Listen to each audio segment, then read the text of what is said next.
सहस्त्रार इसको एक्सक्लूड करके बाकी के चक्रास है क्या 5? बिल्कुल फ्लेक्सेस, बिल्कुल बिल्कुल, ये फ्लेक्सेस हैं जो बाकी के हमारे जो जैसे मूलाधार, स्वादिष्ठान और मणिपुर, अनाहत, विशुद्धि, ये सब और आगे और वो एक्सक्लूडेड है इसमें। वो एक्सक्लूड। ठीक है। और मैम दूसरा ये था कि जैसे आपने बताया कि लार्जेस्ट नर्व जो है ट्राइजेमिनियल है, हाँ तो और वेगस नर्व सबसे ज्यादा एरिया में फैली होती है। और जो ट्राइजेमिनल नर्व है वो आइस के ऊपर की आपने जो बताई है जो स्किन होती है वहां पे रहता है। तो मैम ये कैसे कि मतलब ये नर्व लॉन्गेस्ट कैसे हो सकती है फिर? नहीं, मैंने इसको आपको बताया था कि जो हमारी आई के ऊपर जो स्किन है वहां से लेके ये लोअर ज तक जो जॉ है। तक। हाँ, तो ये देखिए, ये जो लंबाई है ये इसकी बड़ी है, ये सिंगल नर्व है। लेकिन जो हमने वेगस नर्व पढ़ी थी वो नेटवर्क बनाती है, तो उसमें नर्व छोटी छोटी हैं लेकिन उसकी नेटवर्किंग ज्यादा है, ब्रांचेस ज्यादा है। अच्छा, मतलब उसमें और नर्व्स भी जुड़ी हुई हैं वेगस नहीं, नर्व? वही नर्व ब्रांचेस बना रही।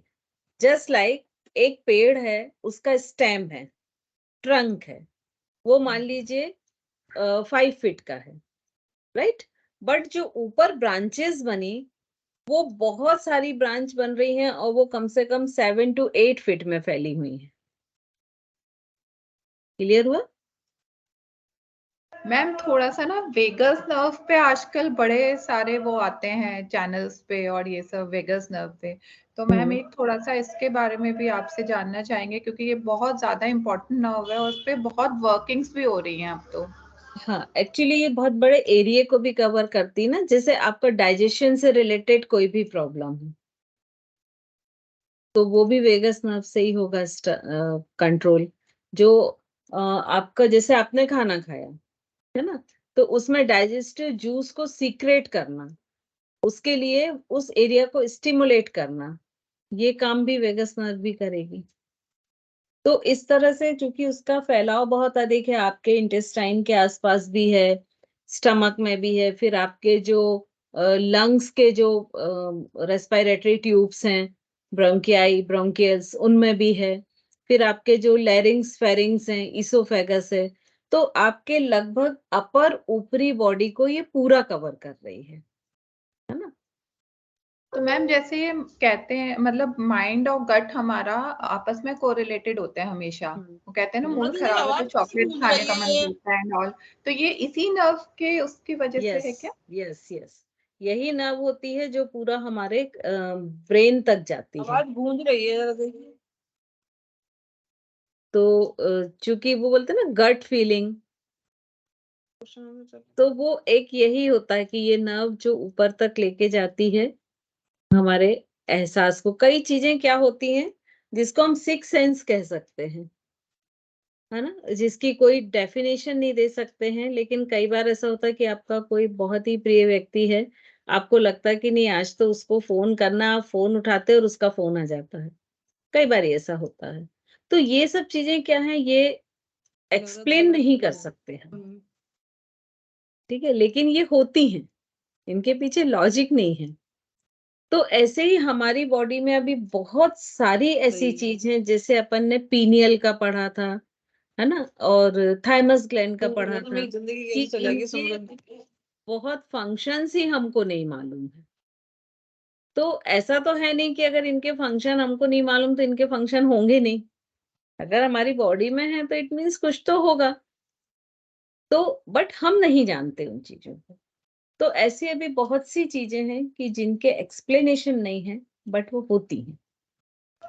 मैम जैसे आपने लास्ट अभी साइटिका पे हमारा छोड़ा था सेशन, उसमें आपने बता तो दिया कि साइटिका क्या होता है, उसमें एक्सरसाइजेस करनी चाहिए, तो वो कौन सी एक्सरसाइज है, उसका पूरा ट्रीटमेंट आप बताएंगे लेंगे कल ना वो, क्लास में? हाँ वो लेंगे ना, अभी अपन लेंगे।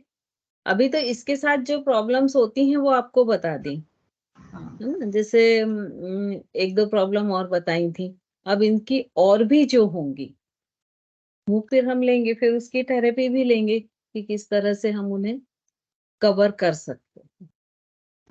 मैम वैसे साइटिका में ना एक सुप्त कपोतासन बड़ा इफेक्टिव रहता है, मतलब ये मेरा देखिए पर्सनल एक्सपीरियंस है। कौन सा वाला? सुप्त कपोतासन। सुप्त कप।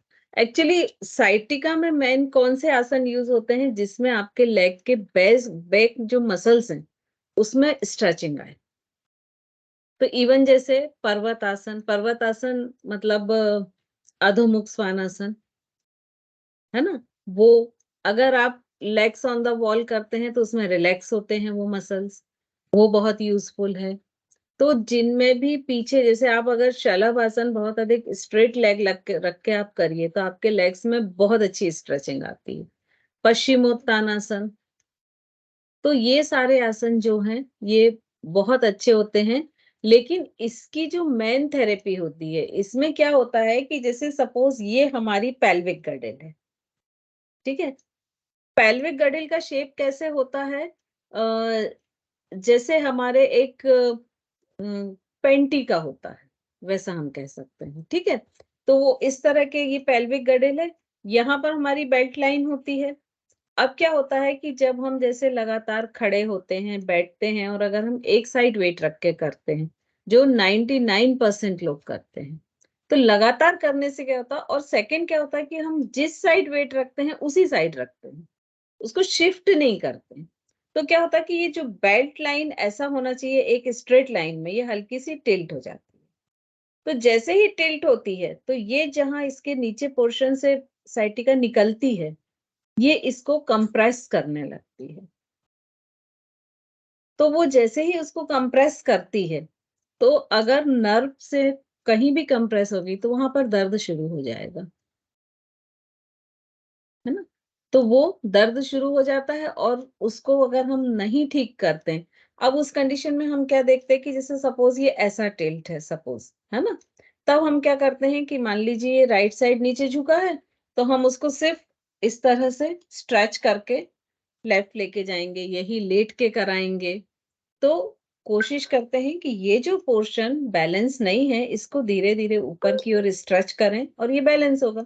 जैसे ही ये ऊपर उठेगा तो ऑटोमेटिक यहाँ स्पेस क्रिएट हो जाएगा।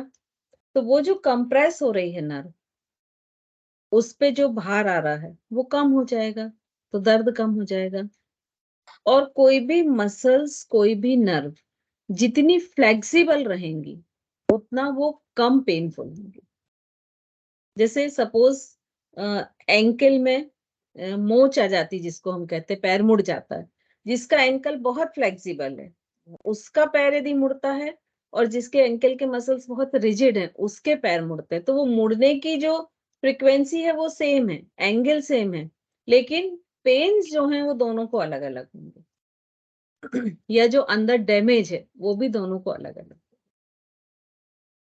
है ना। मैम तो ये साइटिका होता है इसका मतलब कमर, जिनके मतलब लोअर बैक में लंबर रीजन में प्रॉब्लम होती है उसको मैंने देखा है साइटिका काफी होता है, मतलब आफ्टर दैट वो साइटिका पे ही, आके खत्म होता है उनका दर्द। वो इसीलिए वो जो टिल्ट होता है ना, आप कभी पीछे से किसी का बहुत ध्यान से वो नॉर्मल खड़ा हो जाए अपने जैसे होते हैं ना, अपने मग्न खड़ा है, तब देखिएगा तो उसके जो दोनों बटक्स हैं वो आपको सेम लेवल पे नहीं दिखेंगे, एक थोड़ा सा डाउन दिखेगा एक अप दिखेगा। इसका मतलब उसकी बेल्ट लाइन जो है वो थोड़ी सी टिल्ट हो चुकी, तिरछी हो मैम चुकी। वो स्लीपर्स पे भी एहसास हो जाता है, स्लीपर्स पहनते हैं ना उसमें एहसास होता है। ठीक है मैम, जी थैंक यू। मैडम शायद कुछ आसन है जैसे त्रिकोण आसन है जिसमें स्पाइन को लेटरल फ्लेक्सिबल करते हैं, उसमें साइटिका का कंट्राइंडिकेशन होता है, शायद इसीलिए होता है कि पेन ज्यादा होता है। एक्चुअली भैया कुछ चीजें क्या है, जैसे मान लीजिए जिनको स्लिप डिस्क की प्रॉब्लम है तो डॉक्टर हमेशा मना करते हैं कि आप जो फ्रंट बेंडिंग है वो ना करें, है ना। एक्चुअल उसमें कॉन्ट्राइंडिकेशन फ्रंट बेंडिंग नहीं है, लेकिन आप कैसे कर रहे हैं वो प्रॉब्लम है।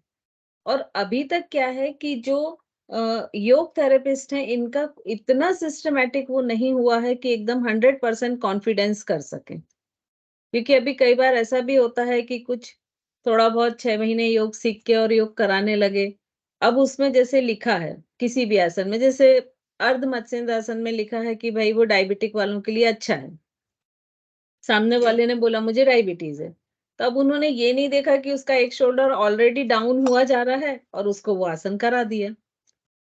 तो डॉक्टर को नहीं मालूम होता है कि ये किसके साथ करेंगे, कैसे करेंगे, तो बेटर है कि हम उसको मना कर दें। है ना? तो कॉन्ट्रा इंडिकेशन यानी सावधानियां हैं, लेकिन उसका मतलब ये नहीं है कि आप उसमें कर ही नहीं सकते। जैसे जो त्रिकोण आसन है वो उसमें बहुत अच्छा है। अब लेकिन सपोज मान लीजिए आपका राइट साइड झुका हुआ है, राइट साइड दर्द है और आपने राइट साइड ही झुक के करते रहे, तो वो तो मतलब चीज रिकवर होने की बजाय बढ़ जाएगी, है ना? तो इसलिए मोस्टली, क्योंकि फिर इतना सारा किसको समझाएं, कौन समझाए, तो इसलिए मोस्टली उसमें कॉन्ट्रा इंडिकेशन में हम दे देते हैं। लेकिन यदि आपको मान लीजिए राइट साइड आपका थोड़ा सा दबा हुआ है और आप लेफ्ट साइड बेंडिंग ले रहे हैं, तो वो आपके लिए बहुत अच्छा है स्ट्रेचिंग, है ना? फिर आप अपनी अपर बॉडी को किस तरह से बेंड करके ले रहे हैं। आपके जब बेंड कर रहे हैं तो दोनों शोल्डर एक लाइन में है कि नहीं, कि आप थोड़ा सा इसको आगे करके बेंड कर ले रहे हैं। तो थेरेपी मतलब ये होती है कि एक व्यक्ति बिल्कुल आपको ऑब्जर्व करता रहे सामने, क्योंकि आप कुछ बोलती हूँ मैं तो, कि कुछ भी, जैसे शोल्डर ये 180 है और आप बेंड कर रहे हैं और अगर इसको हल्का सा ऐसा करके बेंड कर रहे हैं, तो आपके जो स्ट्रेचिंग पॉइंट्स हैं या जो स्टिमुलेशन है या जो रिलैक्सेशन है, उनके पॉइंट चेंज हो जाएंगे,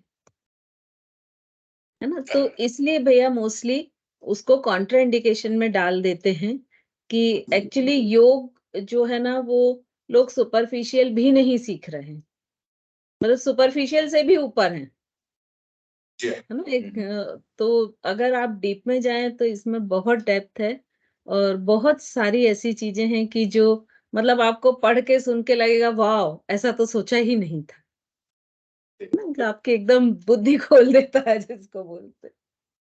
तो इस सेंस में कई बार लिख देते हैं, लेकिन ऐसा नहीं है कि हम नहीं कर सकते। मैम इसी वजह से ना, मतलब ये सब पढ़ो ना तो समझ आता है कि अरहंत मुद्रा के बेनिफिट्स मैक्सिमम क्यों हैं, क्योंकि सारे नर्व सब जब कुछ अपन उससे मुद्राओं की कनेक्टेड है। भी बात करते हैं, तो यदि वो मुद्राएं आप परफेक्शन के साथ कर रहे हैं, है ना, तो उसके सारे बेनिफिट हैं। और यदि आप उसमें जो परफेक्शन है, उसकी जो टेक्निक है, उसको मिस कर रहे हैं, तो आप बरसों करते रहिए, कोई बेनिफिट नहीं है। तो डिपेंड करता है आपके करने पर कि किस तरह से। और ह्यूमन बॉडी चूंकि हमेशा एक आदी होती है अपने आप को कंफर्टेबल जोन में रखने की, तो वो क्या करती है कि कुछ ना कुछ ढूंढ ही लेती है। आपने बोला 180 करो, तो बोले ठीक है चलो ऐसे करके 180 कर लेते हैं, तो 180 ही ना। तो ये फर्क होता है कि मतलब चूंकि या तो हमारे सामने बहुत बड़ा मिरर लगा हो कि जिसमें हम अपने आप को देख के कर सकें, तब हम ये एनालिसिस या ये हम देख सकते हैं कि भाई हमारा पोस्चर ठीक जा रहा कि नहीं जा रहा है। अदरवाइज कोई एक सामने बैठा हो। डॉक्टर साहब, आपने स्टार्टिंग में पूछा था जो साइंस पढ़े हैं उनको और कैसा लग रहा है। रियली हर बार कुछ नया कुछ मिलता है आपसे। जैसे आज आपने सेंसरी नर्व्स के लिए असेंडिंग वर्ड यूज किया और मोटर के लिए डिसेंडिंग। एक्चुअली कोलोन के लिए असेंडिंग कोलोन, डिसेंडिंग कोलोन और ट्रांसिट कोलोन अपन ने पढ़ा है, लेकिन ये सेंसरी नर्व के लिए नया था बिकॉज वो नीचे से ऊपर की ओर सेंस ब्रेन की तरफ लेके जा रहा है, शायद इसलिए असेंडिंग जी है। हाँ, जी हाँ, यही है। ब्रेन से लेके जा रहा है इसलिए डिसेंडिंग है मैसेज। जी हाँ, वो एक पिक्चर में मैंने आपको दिखाया भी था कि एरो बना हुआ था कि अप मतलब असेंडिंग, डाउन मतलब डिसेंडिंग। तो ये थोड़े से एक याद रखने के तरीके भी हैं कि कुछ ऐसे हम किसी चीज से कोरिलेट कर लेते हैं तो याद रखना इजी होता है। जी पल्लवी जी। मैम मुझे ये बोलिए कि ये जो वेगस, मतलब ये जो हमारी वेगस नर्व है, ये सिंपैथेटिक नर्वस सिस्टम को एक्टिवेट करती है क्या? क्योंकि ये मेडिटेशन में आजकल बहुत ज्यादा प्राणायाम मेडिटेशन में वेगस नर्व का यूज बहुत ज्यादा होता है, क्योंकि मैंने भी एक बार अपने टॉक में भी यूज किया था, तो तब सर्च किया था, तो इसको वंडरिंग, जैसे लास वेगास का नाम है ना, उसी के नाम से इसको रिलेट किया है, क्योंकि वहां भी लोग भटकते हैं। तो ये बताइए आपने क्या रिलेट किया था, बताइए, हम लोग को भी पता चलेगा कम से कम। तब मुझे इतना क्लियरिटी नहीं आई थी, तो इसलिए मुझे आपसे पूछना है कि ये पैरासिम्पैथेटिक नर्वस सिस्टम को एक्टिवेट करती है क्या? क्योंकि मेडिटेशन में आजकल सब लोग इसका नाम बहुत लेते हैं कि वेगास नर्व आपकी एक्टिवेट हो गई तो आप काम हो गए, क्योंकि मैंने बहुत सारे तब वीडियो देखे थे इसी के, तब इतनी क्लैरिटी आई थी, इसलिए मुझे आपसे पूछना है इसके बारे में अच्छे से। आपने क्या रिजल्ट निकाला था? जैसे आपने बहुत सारे वीडियो देखे तो किसी कंक्लूजन पर तो आप भी पहुंचे होंगे, वो बताइए। मतलब बहुत सारे ऑर्गन्स के साथ कनेक्टेड है, लगभग सभी हमारे जितने भी ऑर्गन्स हैं, तो उसमें ये था, मतलब जहां तक मुझे समझ में आया कि पैरासिम्पैथेटिक नर्वस सिस्टम बॉडी को रिलैक्स करता है, तो ये रिलैक्सेशन के लिए मतलब इसलिए मेडिटेशन वाले इसको यूज करते हैं, पर बहुत ज्यादा इतना ज्यादा तब समझ नहीं आया था, तो मैंने सोचा आप अच्छे से एक्सप्लेन करेंगे अब। जो सिंपैथेटिक नर्वस सिस्टम है और पैरासिम्पैथेटिक नर्वस सिस्टम है, ये हम कल पढ़ेंगे, है ना। कल मैं इसलिए इसको ही लूंगी कि जिससे एक ये पूरा सीक्वेंस से कंप्लीट हो जाए, फिर भले ही फर्स्ट ईयर वालों का एक आध पीरियड डिजीज में लेके उसको सेकेंड ईयर को कंप्लीट कर दूंगी, कंपनसेट कर दूंगी, है ना। तो एक्चुअली क्या होता है कि कोई भी चीज हमारी बॉडी यदि बहुत रिलैक्स जाए तो भी हमारे लिए हार्मफुल है, और बहुत एक्टिव हो जाए जिसको हम हाइपर एक्टिव बोलते हैं तो भी हमारे लिए हार्मफुल है। तो हमारी बॉडी में जो पूरी चीजें भगवान ने बनाई है ना, वो बनाई कि हर चीज बैलेंस रहे। पंच तत्व है, बैलेंस रहे, त्रितत्व है, बैलेंस रहे, और इसके बाद हमारे जो डाइट के जो भी न्यूट्रिएंट्स होते हैं, जैसे प्रोटीन है, फैट है, एमिनो एसिड्स, ये सब भी बैलेंस रहे, तभी तक ठीक है। तो उस सेंस में आजकल इसलिए वेगस नाड़ी को ज्यादा यूज करते हैं क्योंकि एक तो ये बहुत बड़े रीजन को कवर करती है, ठीक है। अब उस रीजन में आप देखें तो जैसे इनडाइजेशन है, तो चूंकि ये नाड़ी स्लो हो गई है, रिलैक्स हो गई है, इसलिए अपना काम प्रॉपर नहीं कर रही है, इसलिए आपको डाइजेशन में प्रॉब्लम हो रही है ना। अब अगर लंग्स से रिलेटेड प्रॉब्लम देखें तब भी ये लंग्स को भी कवर कर रही है। यदि आप देखें ऐसे कि कोई एसिडिटी कॉन्स्टिपेशन से रिलेटेड देखें तब ये आपके इंटेस्टाइन को कवर कर रही है।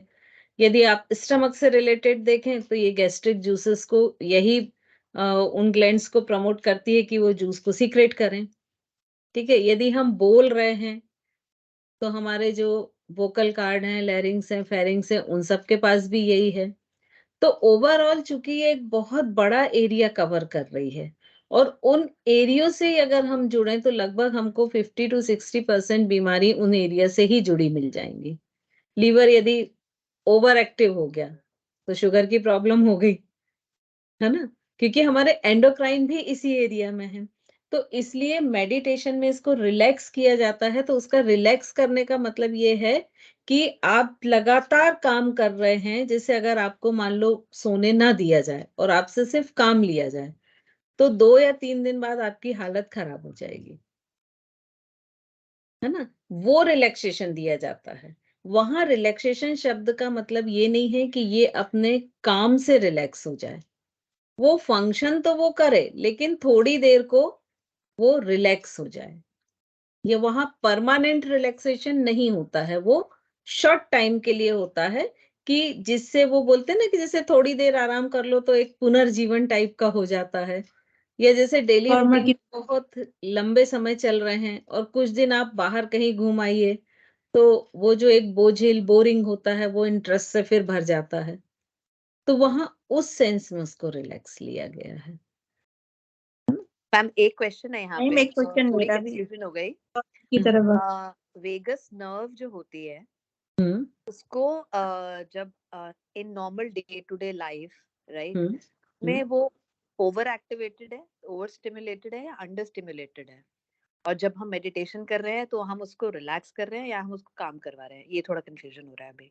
देखिए, ये अगर वो ओवर है या अंडर है, ये हम किसी भी स्केल को लेके नहीं कह सकते हैं, क्योंकि किसी में हो सकता है वो ओवर हो, किसी में अंडर हो, ठीक है। तो जब हम योग थेरेपी में जाते हैं तो इसको भी देखते हैं कि उसका डाइजेशन कैसे है, उनके जो विसरल ऑर्गन है, विसरल ऑर्गन मतलब क्या, आपके ट्रंक के अंदर जो ऑर्गन है उनकी एक्टिविटी कैसी है, उससे हम कैलकुलेट करते हैं कि उनकी वेगस नर्व किस तरह से है, एक्टिव है, ओवर एक्टिव है या कम एक्टिव है, और फिर उस हिसाब से उनके जो मेडिटेशन को है वो डिजाइन करते हैं, ठीक है। सेकंड, जो बात रिलैक्सेशन की आती है, तो रिलैक्सेशन सिर्फ इसलिए होता है कि कुछ देर के लिए, चूंकि हमारी बॉडी अपने आप को हील अप रिलैक्सेशन मोड में ही कर पाती है, यदि छोटे बच्चे को हम सोने ना दें तो उसकी हाइट कभी नहीं बढ़ेगी, शॉर्ट रह जाएगी।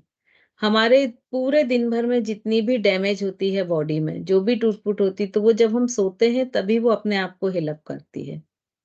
तो यहाँ हम मान लो सो रहे हैं तो बॉडी को रिलैक्स कर रहे हैं, इसका मतलब ये नहीं होता है कि हम परमानेंट रिलैक्स कर रहे हैं। इसका मतलब ये होता है कि एक शॉर्ट टाइम के लिए हम उसको रिलैक्स मोड में डाल रहे हैं, जिससे उसकी वर्क एफिशिएंसी फिर से बराबर हो जाए या बेटर हो जाए, और सेकंड उसमें जो भी डैमेजेस हैं वो रिकवर हो जाए, हील अप हो जाए।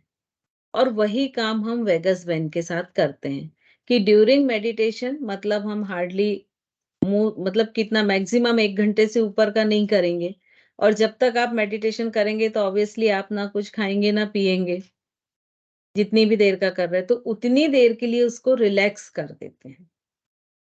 वहां रिलैक्स करने का मतलब ये होता है कि वो रिलैक्स मोड में चला जाए, पैसिव मोड में चली जाए, और वो अपने अंदर जितनी भी उसकी डैमेज है, जो भी उसमें प्रॉब्लम्स हो रही, उन सबको वो रीहील कर सके, हील अप कर सके।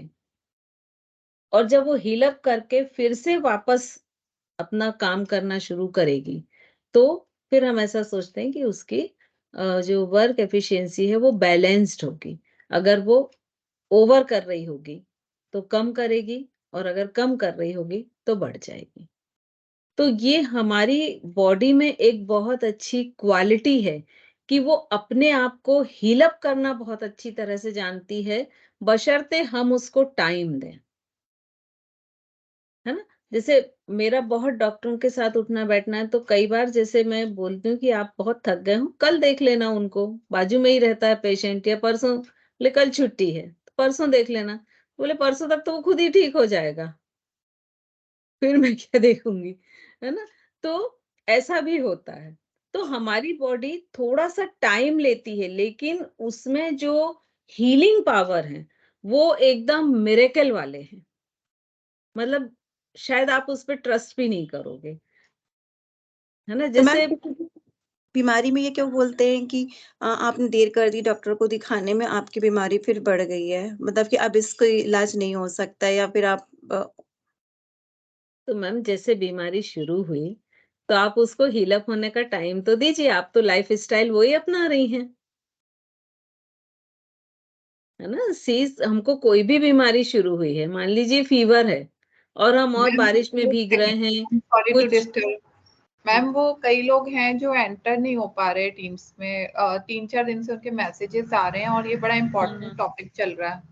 और ये टाइम भी यहाँ पे खत्म हो गया, क्योंकि मैम, 12:30 एक क्वेश्चन और था मैम मेरा, एक हम क्वेश्चन इस बस टॉपिक को मैम कल जैसे कंटिन्यू कर लें, सेंसरी नर्व क्योंकि बस एक वो, छोटा सा क्वेश्चन है कि वो सुनिए ना, जैसे कि आप लोग क्वेश्चन नोट करके रख लें, हम इस टॉपिक को कल कंटिन्यू कर लेंगे, क्योंकि ये सारे होना चाहिए। अभी 12:31 हो गए हैं, तो चूंकि 12:30 से मैम की क्लास रहती है, तो वो भी डिस्टर्ब करना ठीक नहीं है, ठीक है? मैम एक बार लेकिन वो चेक करा लीजिए, क्योंकि वो लोग बहुत टाइम से, मोनिका दी तो एंटर ही नहीं हो पा रही, 3-4 दिन से उनके मैसेजेस आ रहे हैं। नहीं, एक्चुअली अनामिका जी, आपको जो मैसेज कल मैंने किया था ना, वो फॉरवर्ड कर दें एक बार आप उन लोगों को। मेरे साथ ऐसा हुआ है कि मैंने अपना घर का वाईफाई का कनेक्शन मोबाइल से ऑफ किया, और मोबाइल डाटा पे जब मैं चला रही हूँ तो कल भी मैं ऑन हो गई और आज भी मैं इन हो गई। पहले वाईफाई ऑन एक था बार तो मैं ट्राई नहीं करके इन देखिए। पा रही थी। मेरे साथ तो ऐसा ही हुआ है। आज भी जब अच्छा, मैंने लगाया तो वाईफाई में लगाया तो नहीं इन हो रहा था, फिर मोबाइल डाटा पे इन हो गया। एक बार ट्राई करने बोल दें, या फिर मुझे नाम बता दें, तो जैसे कल अनामिका जी ने का पर्सनल मैंने एक बार करा दिया था मीटिंग ऑन करके, तो मैम एक तो प्रियंका जी हैं काठमांडू वाली, और एक मोनिका दीदी हैं दिल्ली से जो है। ठीक है, शाम को मैं किसी समय जब भी फ्री रहेगा ना ये, तो उस समय फिर उनको कनेक्ट करने बोल दूंगी, तो एक बार वो देख लेंगे। तो मैम ज्वाइन किया है अभी पहले वाला क्लास जूम पे? शायद इस पे नहीं मोनिका जी हुआ वो था जूम पे था, लेकिन ना टीम्स उनकी ज्वाइन नहीं हो रही 2-3 दिन से। नहीं, आज तो मेरा क्लास ज्वाइन हो गया अभी टीम पे। हो गया?